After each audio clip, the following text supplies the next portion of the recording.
स्वागत है दोस्तों न्यू इंडिया न्यूज नागरिक विकल्प में।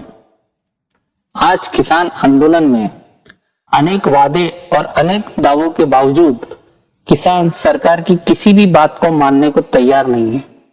दरअसल ऐसा क्यों है? क्या सरकार अपना विश्वास खो चुकी है या फिर उनके पास्ट का कोई ऐसा एक्सपीरियंस है, या मैं कहूं भूतकाल में उन्होंने कुछ ऐसा अनुभव किया है जिसकी वजह से वो विश्वास नहीं करते सरकार पे। तो यहाँ पे ये भी सवाल खड़ा होता है, जिस 70% आबादी जो हमारा कृषि प्रधान देश है, जिसमें 70% आबादी कृषि से जुड़े हुए काम करती है, उन लोगों का विश्वास हासिल किए बिना ही क्या इस सरकार ने बहुमत हासिल किया है? ऐसा लगता है आपको? ऐसा बिल्कुल भी नहीं हो सकता। 70% आबादी को साइड में करके कोई भी बहुमत में आना लगभग नामुमकिन है। फिर ऐसी क्या बात है और क्या वजह है जिसकी वजह से किसान आज सरकार पे विश्वास नहीं कर रहा है? अगर आप कुछ समय पीछे जाके अगर आप देखें तो आपको उसमें उसकी वजहें नजर आएंगी। आज जो मीडिया का रूप हम देखते हैं, पहले वो रूप नहीं हुआ करता था। एक एबीपी न्यूज की रिपोर्ट में आपको दिखाने जा रहा हूं, उसको आप गौर से देखिए और समझने का ट्राई कीजिए कि किस तरह से मोदी जी बता रहे हैं कि किसानों का उत्पन्न, किसानों की आय उन्होंने डबल कर दी है। छत्तीसगढ़ के कांकेर जो कि आदिवासी क्षेत्र हैं, वहां के हमारे कुछ किसान भाई बहन मेरे सामने हैं। चंद्रमणि जी, हाँ बताइए। हम लोग पहले 2 एकड़ में धान लगाते थे सर, उसमें ज्यादा हम लोग को बेनिफिट नहीं मिलता था। और फिर हम लोग बाद में गांव में 10-15 महिला मिल के एक समूह जोड़िए, उसमें कांकेर में सीताफल बहुत अधिक, जिसे दिल्ली में शरीफा के नाम से जाना जाता है सर। आत्मा कृषि आत्मा परियोजना से हम लोग जुड़े। उसके बाद हम लोग को जो 50 रुपए मिलता था, उसमें हम लोग अभी सीधा 700 रुपए मुनाफा कमाते हैं सर। मतलब मैं तो 2 गुना की बात करता हूँ, आपने 2-3 साल के अंदर 6-7 गुना कर दिया। लेकिन जिस महिला ने कहा था, हमारे संवाददाता ने उस महिला को खोज लिया। ये बताइए कि आपने प्रधानमंत्री जी से ये कहा कि 50 रुपए से 700 रुपए का मुनाफा हमारा हो गया, तो ये 700 रुपए आपका हुआ या फिर समूह में रहने वाली 12 महिलाओं का हुआ? ये जो 720 केजी पल्प को जो हम निकालते हैं, वो सीताफल 25 किलो सीताफल से हम लोग 5 किलो सीताफल निकालते हैं, जो हम लोग 1 किलो सीताफल 150 रुपए में बेचते हैं। ये हम मेरा एक का कमाई नहीं, ये मतलब पूरे हम लोग ग्रुप 12 ग्रुप का 700 रुपए मुनाफा है।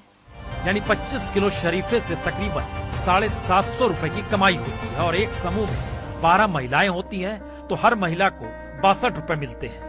यानी रोज एक महिला 62 रुपए कमा लेती है, और ये कमाई भी मनरेगा मजदूर की कमाई से कम है। और पहले की तुलना में आय कितनी बढ़ गई आपकी? अभी 2 गुनी हो गई है सर। अच्छा, और जो महिलाएं आपके साथ काम कर रही हैं, उनकी आय भी बढ़ गई होगी? जी सर।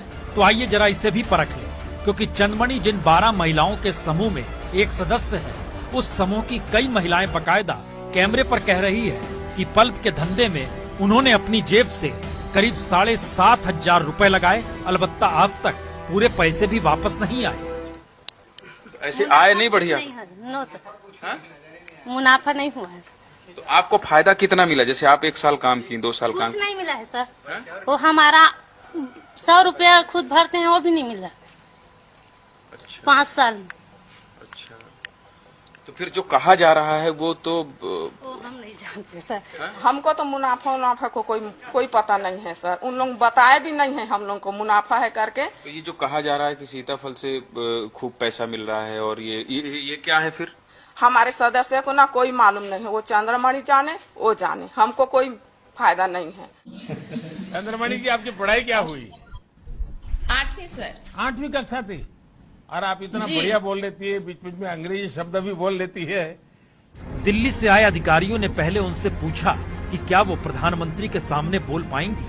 बताए हमको कि मतलब आपको प्रधानमंत्री से बात करना है, कर पाओगी कि नहीं। फिर जब उन्होंने कहा वो प्रधानमंत्री के सामने बोल पाएंगी, तो बकायदा उनकी ट्रेनिंग हुई। क्या बोलना है, कैसे बोलना है। सर, एक जो कृषि विभाग से कोई और अधिकारी उनसे जो पहले जो मीटिंग हो उनके अनुसार से वो बताई गई है कि उनको दोगुनी इस टाइप।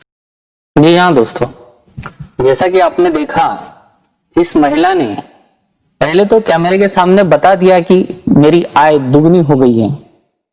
उस वक्त प्रसून बाजपेयी जी ने जब ग्राउंड रिपोर्टिंग की तो पाया कि सब कुछ झूठ था।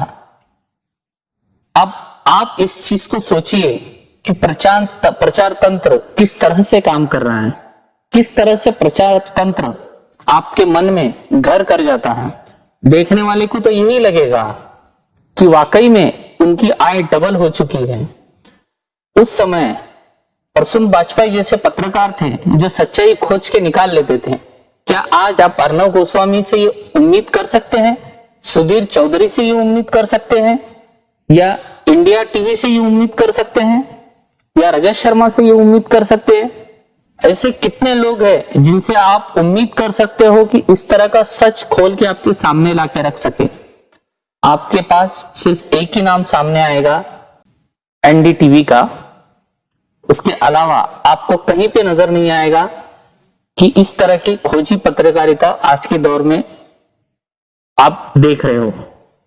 अगर आपको खोजी पत्रकारिता से आपको इंफॉर्मेशन नहीं मिल रही है तो इंफॉर्मेशन फिर कहां से मिलेगी? सोचिएगा, जब मोदी जी ने ऐलान कर दिया था कि किसानों का इनकम डबल हो गया है, पत्रकार थे जिनके वजह से ये खुलासा हुआ था।